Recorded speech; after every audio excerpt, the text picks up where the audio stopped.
Allahu Azza wa Jall e ka zgjedhur njeriu nga të gjithë krijesat e tjera dhe e ka lartësuar njeriu me moralin e lartë në saj të besimit dhe të adhurimit të Allahut Azza wa Jall. Njeriu vazhdon të jetë në këtë dimension të lartë shpirtëror përderisa është rob i sinqert i Allahut Azza wa Jall, e njeh mirë Allahun Azza wa Jall, i nënshtrohet vetëm atij dhe besimin që ja ka fal Allahu Azza wa Jall, e di që këtë udhëzim është në saj të mëshirës së Allahut Azza wa Jall, sepse ai udhëzon këtë doj dhe shman nga rruga e tij këtë doj xhelle xhelaluhu, dhe kjo është mirësia më e madhe që çdo kush prej nesh ka në jetën e kësaj bote dhe është thelbi i ardhjes tonë në këtë botë, është pikërisht wa ma khalaqtul jinna wal insa illa liya'budun. Nuk i kam krijuar njerëzit edhe gjindët vetëm që të më adhurojnë mua, thot Allahu Azza wa Jall. Besimi është një vlerë që gjithmonë duhet kujdesur për të. Dhe baza e besimit të shëndosh është njohja më e mirë e Allahut, njohja e duhur e madhështisë së Allahut Azza wa Jall, të çon drejt adhurimit të duhur të Allahut Azza wa Jall. Fa'lam annahu la ilaha illa Allah, thot Allahu në Kur'anin famlar. Atëherë mësoje mirë, lexo, shfleto, medito, çfarë sheh syri jot, krijesat që i ka krijuar Allahu Azza wa Jall, çdo gjë e ka nënshtruar që të shërbejë njeriu, dhe Zoti kërkon nga ne vetëm që t'i falim e atij, të adhurojmë Allahun Azza wa Jall. Pra mësoje që nuk ka Zot tjetër që meriton të adhurohet me drejt veç Allahut Azza wa Jall. Allahu në surën Al-Maide i drejtohet në këtë formë gjithë secilit prej nesh, pra besimtarëve. Ja ayyuhalladhina amanu man yartadda minkum an dinihi fasawfa ya'ti Allahu biqaumin yuhibbuhum wa yuhibbunahu adillatin 'alal mu'minina wa 'izzatin 'alal kafirina wa yujahiduna fi sabilillahi wa la yakhafuna lawmata la'im. Thot, o ju që keni besuar, nëse njëri prej jush e braktis largohet nga feja e Allahut Azza wa Jall, pra nga besimi, nga vlerat e besimit, atëherë dijeni që Zoti s'ka nevojë për ju, por ju keni nevojë për këtë fe madhështore. Nëse ju e braktisni këtë fe, largoni nga kjo fe, atëherë Zoti u largon juve dhe sjell një popull tjetër që adhuron Allahun Azza wa Jall, dhe ata janë të përulur ndaj besimtarëve dhe janë krye lart dhe janë të panushtruar dhe janë të ashpër ndaj atyre që e mohojnë Allahun Azza wa Jall. Dhe këta njerëz nuk i friksohen qortimit të asnjë qortuesi dhe gjithmonë përpiqen në rrugë të Zotit gjithësisë për të ruajtur besimin e Allahut Azza wa Jall. Kjo është mirësia e madhe që Zoti ja jep kujt të doj, thot Allahu Azza wa Jall. Në të vërtetë që Zoti është bujari më i madh dhe ai është i gjithë ditur për çdo gjë, të nderuar besimtar. Kush e njeh Allahun e do, por si ta duam ne Allahun Azza wa Jall? Më së pari ne duhet ta njohim dhe ta shijojmë ëmbëlsinë e besimit. Profeti alayhis salam na thot në një hadith: "Thalathun man kunna fihi wajada halawatal iman." Janë tre cilësi që nëse ndodhen në zemrën e njeriu, atëherë njeriu do të gjejë ëmbëlsinë e besimit të tij, thot profeti alayhis salam. "Man kana Allahu wa rasuluhu ahabba ilayhi mimma siwahuma." Që njeriu në jetën e tij Allahun dhe dërguarin e tij ta vendos në dashurinë më absolute të jetës tij, do të jetë më primare është Allahu, dashuria për Allahun dhe të dërguarin e tij, sepse Allahu na ka dhënë çdo gjë. Dhe ai që më së miri na ka çuar ne tek mesazhi rinor, padyshim që është profeti alayhis salam. Prandaj Allahun, profetin, do të jetë në krye, në zemrën tonë, në dashurinë tonë do të ketë vend më së shumti për Allahun dhe dërguarin e tij. Cilësia e dytë: "Wa man ahabba 'abdan illa la yuhibbuhu illa lillah." Do ta duash dikënd vetëm për hir të Zotit gjithësisë, pa asnjë interes. Ti shoqërohesh me të sepse e do vetëm për hir të Zotit. Edhe kur shen një mangësi te ai, shoqërohesh që ndoshta mos ja rregullon atë mangësi. Ndonjëherë dhe ja mbulon atë mangësi. Pa ta duash diçka vetëm për hir të Zotit të gjithësisë. Dhe e treta është që të urresh të largohesh nga besimi që të shkosh në kufër, ashtu siç urren që të hysh, të largohesh, të zhytesh në zjarr, thot profeti alayhis salam. Këto janë tre cilësi që ai njeri që i posedon këto cilësi do të arrijë ëmbëlsinë e imanit, thot profeti sallallahu alaihi wasallam. Por ne duhet ta njohim madhështinë e Allahut azza wa jall. Allahu ka 99 emra, thot profeti alayhis salam, dhe ai njeri që i mëson dhe i mëson edhe kuptimin e tyre, ai njeri do të hyjë në xhenet, thot profeti alayhis salam. Allahu na përshkruan vetëm në shumë ajete në Kur'anin famlar. Lejse kemithlihi shay'un wa huwa as-sami'u al-basir. Asnjë gjë nuk është si Zoti i gjithësisë, dhe asnjë gjë nuk i përngjason Allahut azza wa jall. Ai është larg çdo përngjasimi njerëzor. Ai është patmeta me emrat më të plot. Ai është Allahu azza wa jall që shet çdo gjë dhe dëgjon çdo gjë Allahu azza wa jall. Wallahu alladhi la ilaha illa hu alimul ghaibi wash-shahada huwa ar-rahmanur rahim. Allahu është ai që është një i vetëm, që vetëm ai meriton të adhurohet me drejt. Ai që di të shehtën, ai që di edhe të dukshmen. Ai është i gjithëmëshirshëm dhe është mëshirëplot. Allahu është një i vetëm, i pashojtë dhe vetëm ai meriton të adhurohet, dhe ai është i vetmi i absolut, thot Allahu azza wa jall. Ai është mbreti poseduesi i çdo gjëje. Ai është i shenjti pa të meta. Ai është paqëdhënësi, ai është që i fal siguri njerëzimit. Ai është mbikëqyrësi i çdo gjëje. Ai është i gjithë pushtetshmi, ai është i fuqishmi dhe ai është madhështori Allahu azza wa jall. I lartësuar qoftë Allahu për atë që njerëzit i shoqërojnë shok në adhurim, i bëjnë shirk Allahut azza wa jall. Allahu huwal khaliqul bari'ul musawwir, lahul asma'ul husna. Allahu është krijuesi, ai është që është pikësi nga asgjëja. Ai është formësuesi i çdo gjëje. Lahul asma'ul husna. Ai ka emrat më të bukur, është pikërisht Allahu azza wa jall. Atë e madhëron çdo gjë në qiell edhe në tokë. Dhe ai është i fuqishmi dhe është i gjithë urti Allahu azza wa jall. Këto janë disa nga përshkrimet që Zoti i gjithësisë e përshkruan vetën e tij, madhështinë e Allahut azza wa jall. Dhe kur ne i njohim Allahun azza wa jall, që ai na shikon në çdo moment, ai na vojton në çdo moment, ai është i gjithë ditur për çdo moment, atëherë ne e duam Allahun azza wa jall, sepse ai kontrollon çdo gjë. Ai ka në dorë jetën tonë, jetën e fëmijëve tanë, ai ka në dorë pasurinë tonë, shëndetin tonë.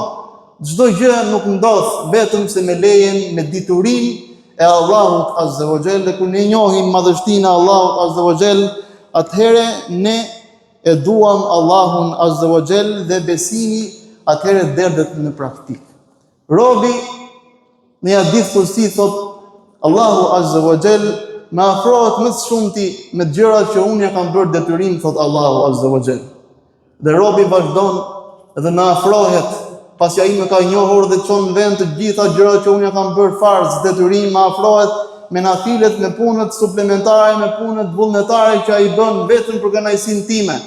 Ai afrohet aq shumë thot Allahu azza wa jall, sa që unë bëhem shikimi që ai sheh, bëhem veshi që ai dëgjon, bëhem këmbët që ai ecën, thot Allahu azza wa jall.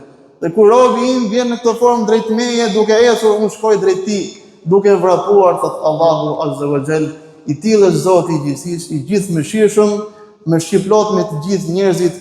Pra, ne kur njohim emrat, cilësitë e Allahut azza wa jall, na shtohet dashuria për Allahun azza wa jall dhe besimi ynë manifestohet duke jetuar në praktik. Profeti alayhis salam na thot në një hadith: "Ta'arraf ilayhi fi ar-raha ya'rifka fi shidda." Thot, tregoje besimin tënd kur ti je në mirëqenie, kur ti je mirë, kur ti e ke shëndetin, kur ti e ke fëmijët mirë, kur punët i ke mirë, kur biznesi të ecën në rrugën e duhur, nga ana ekonomike je mirë, nga ana shëndetësore je mirë, të gjitha i ke mirë. Në këtë moment tregoje se sa ti je besimtar, thot profeti alayhis salam, kur çdo gjë e ke në vijë. Dhe kur ti sillesh si besimtar, jeton me parimet e besimit, kur je në mirësi, thot, atëherë do ta njohësh Zotin kur ti do të jesh në vështirësi, ai do të gjendet pranë, thot profeti sallallahu alaihi wasallam, nderuar besimtar.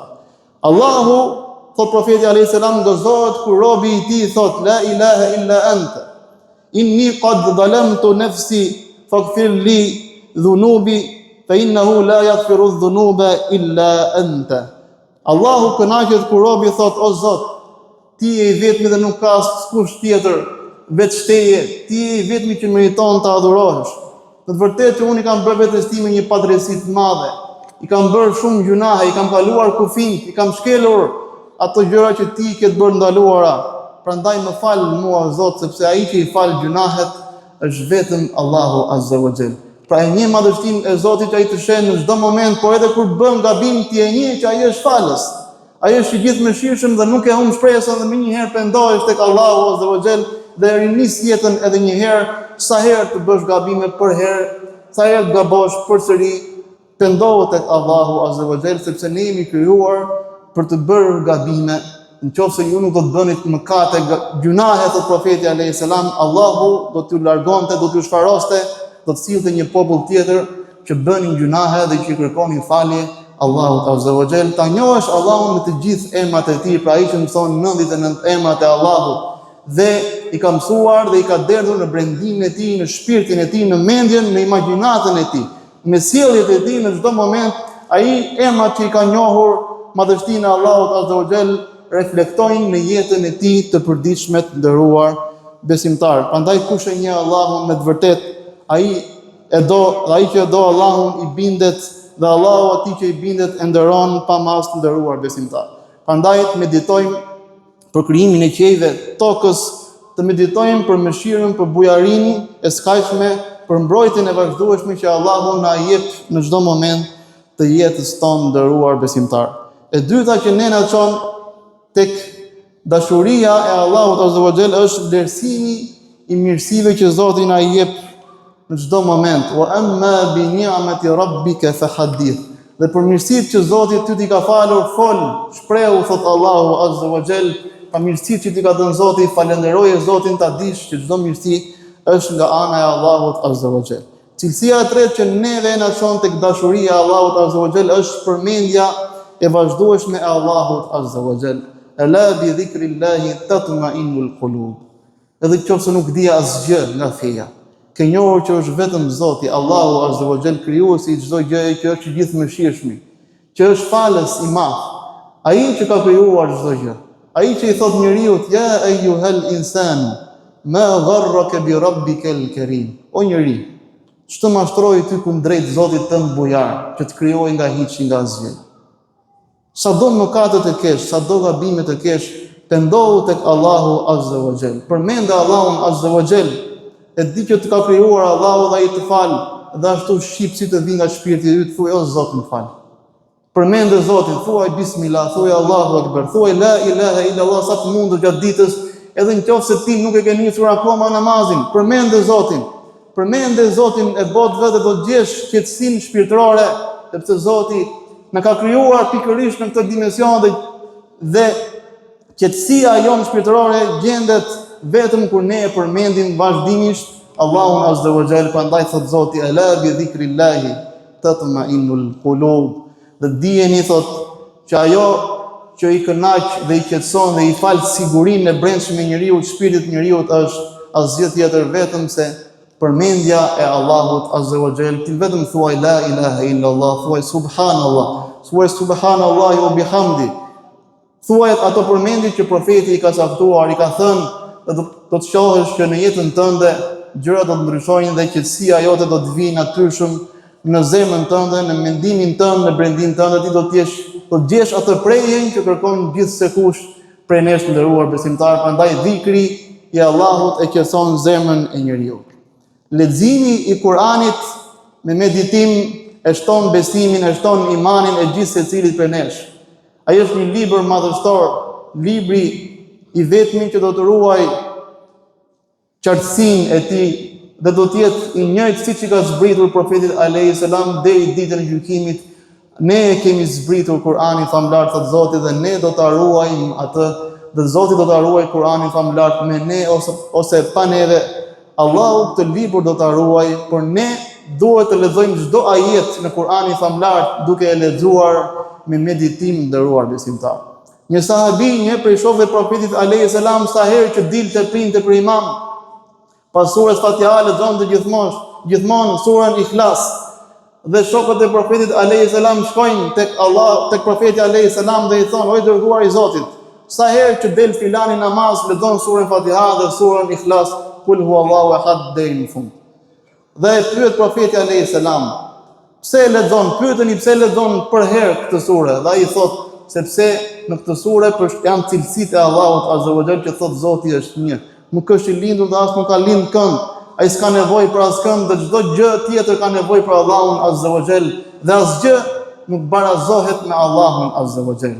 Dhe kur i kthejnë të përgjigje që ai e lexonte sepse në këtë sure flitej për cilësitë e Zotit të Madh, atëherë thot profeti alayhis salam: "Fa akhbiruhu anna Allaha yuhibbu." Atëherë informojeni, njoftojeni që Allahu të njëri e do për këtë punë që ai e ka bërë në këtë mënyrë të vazhdueshme, i tha profeti sallallahu alaihi wasallam. Prandaj leximi i Kur'anit me meditim është një cilësi që e çon njeriu drejt njohjes dhe drejt dashurisë së Allahut azza wa jall të nderuar besimtar. Përullësia, nënshtrimi, varfëria para Allahut e çon zemrën e njeriu drejt madhështisë së Zotit dhe drejt ta duash Allahun dhe të kesh dashuri pa mas për madhështinë e Allahut azza wa jall. Sinqeritet në çdo punë që ne bëjmë në jetën e kësaj bote, të bëjmë çdo gjë vetëm për hir të Allahut azza wa jall.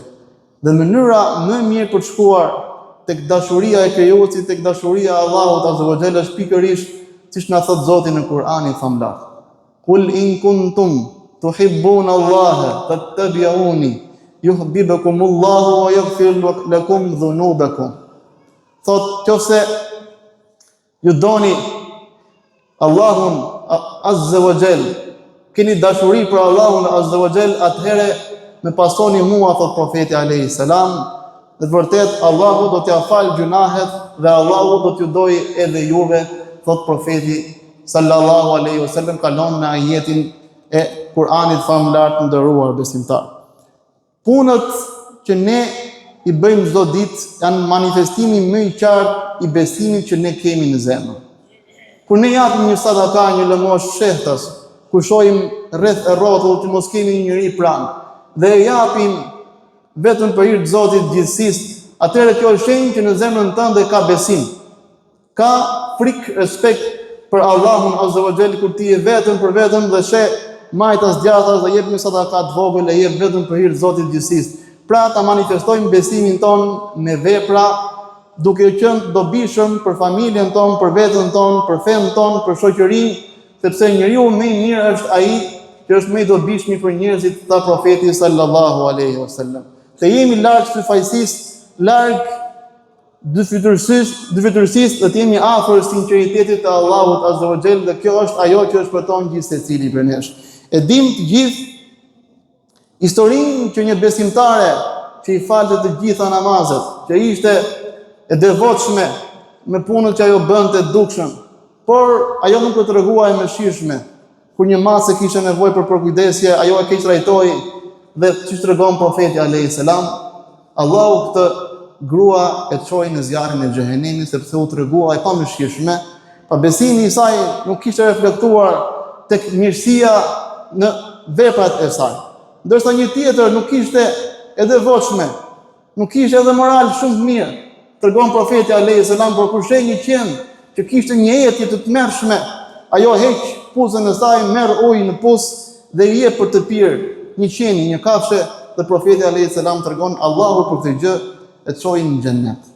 Pra jeta jonë do të reflektojë, do të manifestohet me vepra të veçorive, të cilësive që ne i përfitojmë, që i përthithim nga vlerat universale të fesë Allahut azza wa jall. E lutim Allahun azza wa jall që të na jap na mundsoj dashurinë e tij.